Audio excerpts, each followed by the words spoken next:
Bonjour à toutes et à tous, bonjour à tous les suiveurs et à tous les inconditionnels de Grégoire Omnisport. Sadio Mané devient leader de sa poule en Ligue des Champions. Donc 9 points pour Sadio Mané et Kalidou Koulibaly. Et derrière Sadio Mané. Pourquoi? Parce que le Napoli a été tenu en échec par Salzbourg, un but partout à San Paulo. Alors que Liverpool s'est imposé 2 buts à 1 à Anfield Road face à Genk avec des buts de Georginio Wijnaldum et de Alex Oxlade-Chamberlain. Donc Chamberlain, autant de doubler, il faut doubler aller. Double Ben donc 3 buts en 2 matchs face à Genk. Donc Chamberlain, lekk rek la deful waa Genk. Donc il faut se dire que Sadio Mané a été ménagé en vue du choc au sommet de la Premier League face à Manchester City. Sadio Mané est entré à la 75e minute de jeu à la place du buteur de la victoire, Alex Oxlade-Chamberlain. Donc Sadio Mané n'a pas beaucoup joué, il a été ménagé, dugal nañ ko pour mu am tuuti temps de jeu comme ça mu mën a apte pour lekk waa Manchester City dóor leen bañ tëddal seen bopp. Donc Sadio Mané s'impose et prend la première place devant Kalidou Koulibaly. Koulibaly ne va pas bien. Koulibaly, c'est un Sénégalais. Il fait partie des meilleurs joueurs sénégalais du moment, des meilleurs défenseurs du moment. Mais actuellement, Koulibaly n'est pas en forme. Ça aussi, il faut le dire. Koulibaly, soit il est expulsé depuis son retour de la CAN, soit il donc, marque ou bien il crée des pénaltys. Donc ça aussi, ça pose problème. Hier, c'est lui qui a provoqué le pénalty de Salzbourg.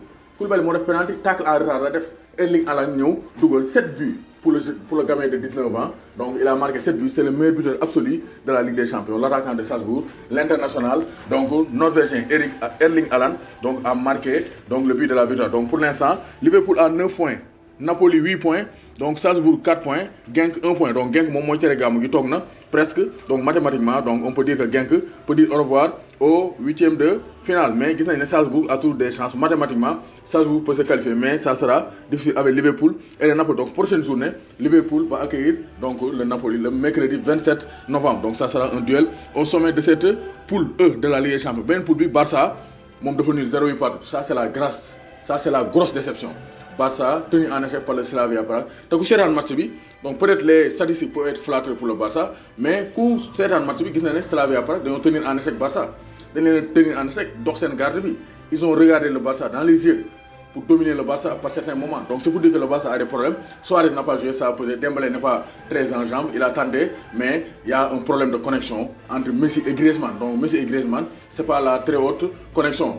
C'est pas la connexion 4G, il y a des problèmes criards entre Messi et Griezmann. Nous avons ces problèmes de l'air. Donc Barça faut régler l'eau pour mener donc avancer. Donc le Barça 8 points, Dortmund 7 points. Dortmund remonte face à l'Inter. Antonio Conte, il faut changer son système de jeu. Ni football, double 2-0, taxaw di défendre. Amon ben étincelance. Dortmund a donc s'est imposé avec un doublé de qui? De Achraf Hakimi, donc le latéral, prêté 2 ans pour le Real Madrid. Donc c'est sa deuxième année de prêt. Achraf Hakimi, 4 buts. Il a marqué plus de buts que le Real Madrid. Achraf Hakimi, 4 buts. Il a marqué plus de buts que le Real Madrid cette saison en Ligue des Champions. Donc ça veut dire que les latéraux sont importants dans le football moderne. Mancro avec Alexander-Arnold et Andrew Robertson. Les latéraux sont importants. Achraf Hakimi a réalisé un doublé et a offert la victoire à Dortmund. Remontada, 3 buts à 2, malgré un but de Lautaro Martinez, donc l'attaquant en forme de l'Inter.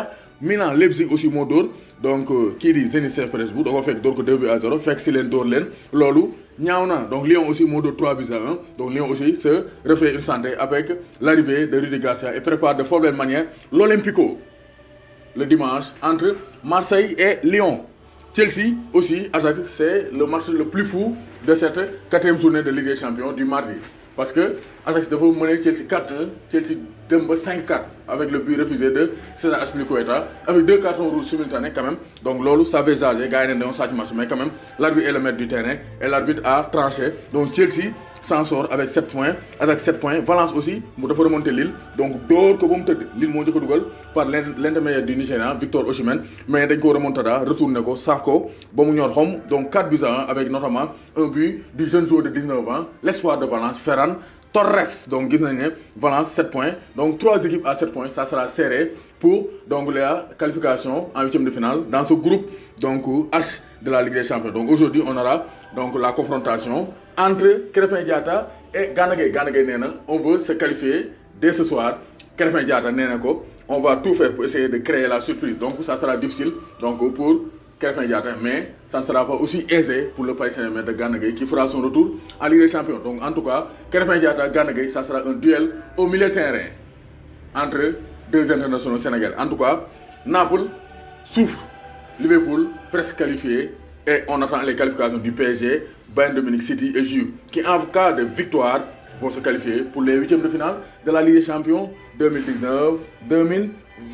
Donc Gaïndé Ndiaye warul tiit warul ragal maa ngi bëggee les chers inconditionnels de Grégoire bàyyi ma kenn Grégoire moom damay leen di bëggee moom moo Chelsea moo Cissé Moulay maa lay bëggee bu baax Moustapha Fall Ndiaga Dia Ndongo Ka Ngom Joal Ousin Pape Dione Pape Madiodio Diagne Pathé Thiagne Petit Dieng Amadou Niane maa lay bëggee Saër Diop donc Cheikh Dieye depuis le Maroc donc docteur Mboub maa lay bëggee Modou Mboub maa lay bëggee bu baax borom Sacré-Cœur Sidi Bara Fall Souleymane Ba maa lay bëggee Talla Gueye depuis Tunisie Thierno Diao Ousmane Mbaye Masek Sila Wilcher Touré Mani Mori Ousmane Gueye donc Ousmane Guène Petit Guène Modou Guène Thiago maa leen di bëggee Youssoufa Lo donc Frenkie de Jong maa lay bëggee bu baax waxuma Frenkie de Jong jour Barça de Frenkie de Jong donc jouru entente donc fële ca zone 6 Dakar et Papa Laye le grand consultant maa leen di bëggee di leen bëggee